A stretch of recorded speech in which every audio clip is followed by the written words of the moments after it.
Mga kapatid, magandang hapon po sa inyong lahat.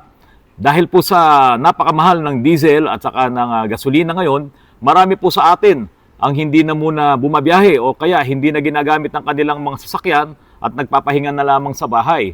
Nagiging kustumbre na natin na kapag tayo ay nagpapahinga sa bahay, hindi mo rin pinapahinga yung sarili mo dahil pupuntahan mo yung sasakyan mo, magdi-DIY ka at magkakalutkot ka doon, no?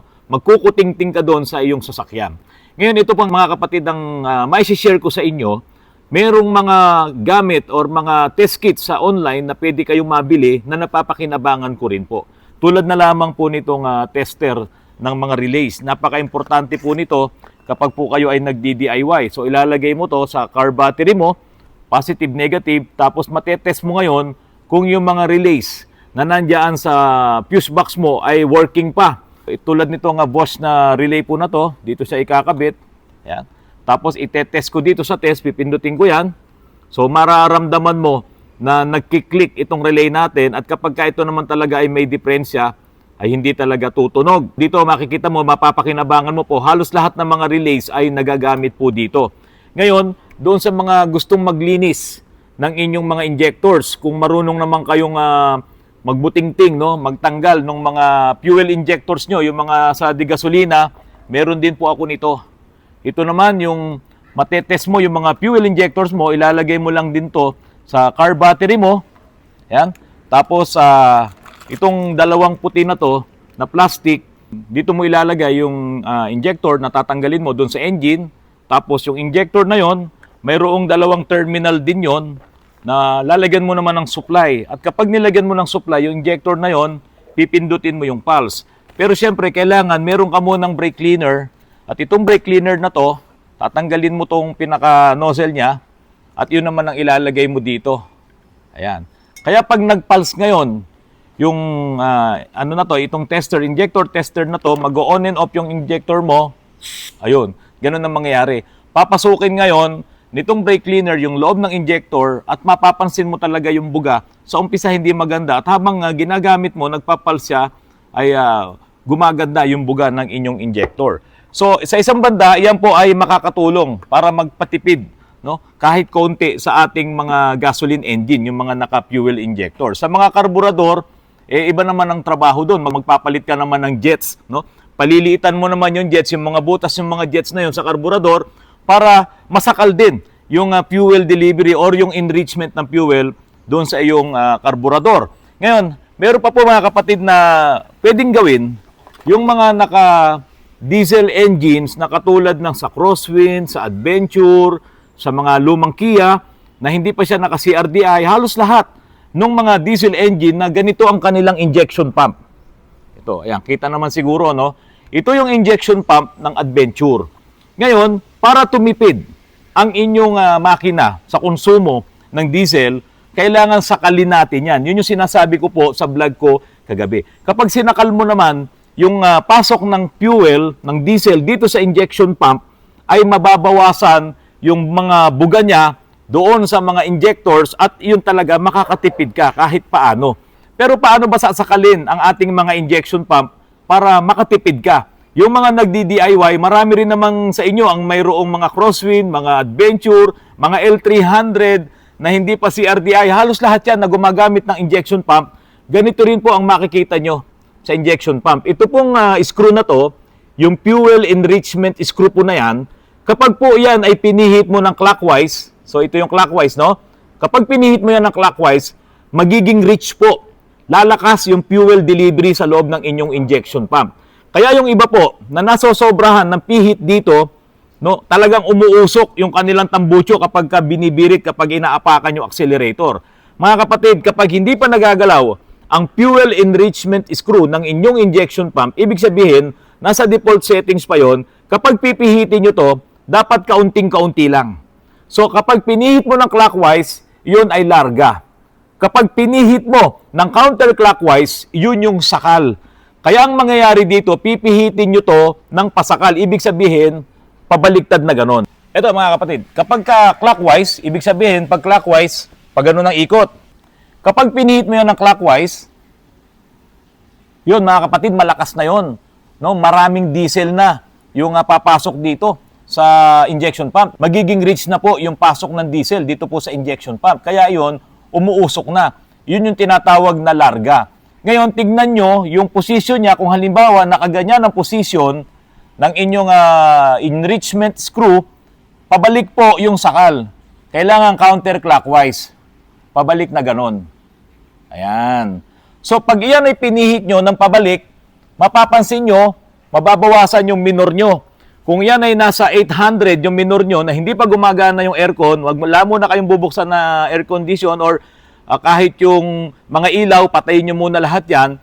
So, kung yun ay 800, kapag ka pinihit nyo ng counterclockwise yan, babagsak ang minor nyo, siguro babagsak ng 700 or 600. Doon pa lang mapapansin nyo na humina yung pasok ng diesel kasi nga bumaba ang minor mo eh. Pero kapag ka naman mali ang pihit mo, pwede nyong gawin yan habang umaandar. Pag mali ang pihit mo dyan, tataas naman ang minor mo. Kung halimbawa nasa 800 ka, pwede siyang mag 900. Yung iba, sinosobrahan nila yung pihit, nagwa-wild naman po yung engine.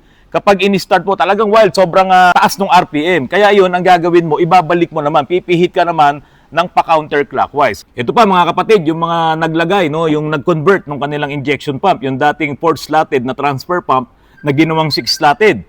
Medyo mamumroblema kayo ngayon. Kasi sa totoo lang, kapag naglagay ka ng 6-slotted na transfer pump sa mga ganitong injection pump, medyo talagang lalakas ka sa diesel. Kaya po yung mga nagpalit na niyan, dali nyo ulit ang inyong mga injection pump dyan sa mga calibration center. Baka pwede nyo pang ibalik yung 4-slotted na injection pump or talagang magsasakal ka rin dito dahil lalo kang mapapalakas sa konsumo. Okay mga kapatid, tabi muna natin itong injection pump na to at babasa lamang po ako ng ilang mga comments po na napaka-importante rin na masagot natin. Ito pong comments po na to ay galing po kay Jerwin Magrubang. Sir, pag sakali po nasa expressway ka, tumakbo ka ng 100 kilometers per hour, okay lang po ba yung apak sa clutch, tas release mo cambio sa neutral, tas pag medyo bumagal takbo, apak naman sa clutch, tapos balik mo agad sa quinta? Kasi nasa 80 kph patakbo, nakakasira po ba sa clutch component po yun? Generally, hindi naman siya nakakasira sa clutch. Kasi kapag ka naman inilagay mo siya sa neutral, yung clutch mo naman umiikot din yon, pero wala ka nga lang engagement doon sa transmission. So, light lang yung kanyang trabaho. Wala siyang kine-carry na load. Hindi rin siya makakasira sa clutch. Ngayon, sa transmission mo, hindi rin naman masisira transmission mo.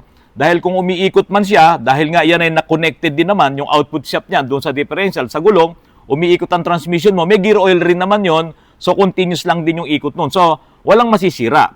Ang problema lang doon, kaya mo ginagawa ito siguro dahil gusto mong makatipid ng kaunting fuel. Dahil kapag inilagay mo sa neutral yan, syempre, kung ikaw ay tumatakbo ng 80 kilometers per hour, kung nakakinta yan, ang RPM mo dyan ay nasa 2,000 RPM or 1,800 RPM. Kapag inilagay mo sa neutral, siyempre, babagsak ka dun sa minor. Yun lamang ang magiging RPM mo. Kaya lang, every time na mababawasan ka rin ng speed at ilalagay mo ngayon sa quinta, yung sinasabi mo, magdadagdag ka rin naman ng acceleration doon. Tataas pa rin yung acceleration mo doon. Kaya yung parang natipid mo na inaakala mo dahil nag-neutral ka, every time naman na ibabalik mo ulit yung cambio mo, ay ganun din. Magre-rev ka rin, magdadagdag ka rin ng RPM at ganun din ang makukonsumo mo. Siguro kung meron ka mang matitipid, kaunting-kaunti lang. No, kasi lalo na yung mga modern engines ngayon, eksakto na yan, computerized na yan. Kung may matitipid ka man dyan, kaunting-kaunti lang. Pero, ang pinakadelikado doon, hindi yan ina-advise lalo na kung yan ay pababa. So, syempre, kung ikaw ay pababa, hindi ka naman talaga tatakbo na 80 kilometers per hour. Siguro, pinakamabilis mo na yung 40. Kaya hindi mo rin talaga dapat inyo-neutral. Napakadelikado po. Sa ibang bansa, sa US, may batas yan na kapag ginawa mo yan, ay mayroong kaakibat na penalty po kapag yan ay nahuli na ginagawa mo. Ngayon, ang susunod po na comment, ito po ay galing po kay Boy Bohol. No? Taga Bohol siguro to. Kaya lang Sir Rans, napakausok naman sila nag-race yung mga taga Mindanao. Malakas nga po pero umuusok. Siguro po itong comment niya po na to ay tungkol doon sa vlog ko po kahapon na nire-remap. Yung pong talagang mga performance remap, medyo mausok po talaga yan. Kasi ang nangyayari, nagre-remap sila, hindi naman sila nagpapalit ng turbo. At saka yung performance tune-up na yan, talaga nakatodo po yan. Kaya yan ay mausok. Kaya yung mga sasakyan na yan, pang race track lang yan. kapag ka dinala mo yan sa highway, kapag dinala mo yan sa mga expressways o dito sa mga kalsada natin, naku, mahuhuli talaga ng asbo yan. Oo, mabilis ka, malakas ka, pero yan po, kapag ka naharang ng asbo yan, talagang yan ay mahuhuli. Kasi nga, nakatodo ang remap dyan. Ngayon, yung sinasabi ko sa vlog ko po kahapon, yung pong economy remap, yun po ay hindi ganun kausok.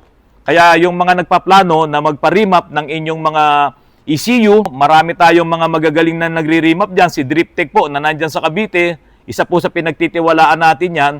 Diyan po kayo pumunta para talagang mas lalong tumipid ang konsumo nyo po sa inyong paggamit ng inyong mga sasakyan na diesel. Ngayon, yung mga hindi kaya ng remap, yung mga lumang sasakyan na naka-diesel engine, kung talagang medyo luma na yung makina nyo at hindi pa kayo nagpapalit ng mga nozzle tip ng inyong mga injectors, palitan nyo na po yan. Kung yan ay 5 taon, 6 na taon na, sigurado, malaki na po yung butas, no? Yung dinadaanan ng karayom. Pag lumaki po yun, sigurado malakas din po kayo sa diesel kahit nasakalin nyo pa yung inyong injection pump. Ito pong susunod mula po kay Alexander Coloma, nalulungkot po ako. Baka mawala na ang mga ICE, internal combustion engines. Mahilig po kasi talaga ako sa sakyan para nakakawalang gana na mag-drive ng electric ang gagamitin. Yung mga mahihilig lang talaga sa sasakyan, maiintindihan ang nararamdaman ko. Iba din kasi yung internal combustion engine. Ito po Sir Alex, kahit naman ako, siguradong malulungkot ako dahil wala na akong gagawin. Pero hindi po mangyayari yun na mawala ang mga internal combustion engine. Malabo po yun. Malabo pa sa sabaw ng pusit, sabi nga po natin. Kasi kung meron mang makakabili ng electric vehicles ngayon, no, yun lang talagang may kaya. Pero nga dahil sa nagkaroon ng krisis sa fuel, sa gasolina at sa diesel, marami po ngayon ang bumibili, hindi yung mga high-end na mga electric vehicles. Marami bumibili, Moretti, VinFast, yung mga low-end na mga electric vehicles. Hindi para palitan yung kanilang mga internal combustion engine. Kasi yung mga internal combustion engine ngayon, yung mga sasakyan natin, medyo mapapahinga muna yan. Pero kailangan mo pa rin gumalaw eh. 'Di ba? Yan ang kailangan natin sa pagsulong at pag-unlad. So, hindi ka uunlad kung hindi ka susulong. Kung wala ka ngayon sasakyan, paano ka maghahanap buhay? Paano ka magbi-business? Ang mahal naman kasi ng diesel at gasolina. Kailangan mo ngayon ng magagamit mo sa pagpasok mo sa trabaho, sa pag-aaral ng mga anak mo, sa pagbi-business mo ngayon ng isang sasakyan na mababa ang konsumo, mababa ang magagastos mo. So, yun nga po ngayon ang pinaka-the best talaga, electric vehicle. Kahit nga low-end na e-trike lang eh. No, kung hindi ka naman dadaan sa mga major thoroughfares, okay na yun. No, yung mga e-bike, kung ikaw naman ay nagmo-motorsiklo, edi mag-e-bike ka na lang. Mababa ang magagastos mo sa pagcha-charge, no, ng mga batteries. Yung sinasabi mo na mawawala ang internal combustion engine, malabo po yan.